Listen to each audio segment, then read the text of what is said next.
Samantala, pinuna ng dating mambabatas ang isinumiting pre-trial brief ng kampo ni Vice President Sara Duterte para sa haharapin itong impeachment trial sa Senado.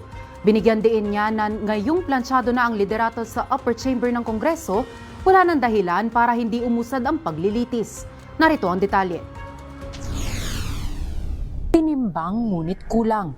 Ito ang naging reaksyon ni dating Surigao del Norte Representative Robert Ace Barbers matapos makitaan ng mga puwang o gaps ang isinumitang pre-trial brief ng kampo ni Vice President Sara Duterte. Ayon kay Barbers, kapansin-pansin na halos pareho lang ng mga testigo at dokumento ng prosekusyon ang inilista ng kampo ng bise, kaya tila walang sariling ebidensya ang panig nito. Kulang din aniya ang indikasyon kung sino ang sasagot sa mga aligasyong ibinabato laban sa kanya, gaya na lang sa issue ng confidential funds.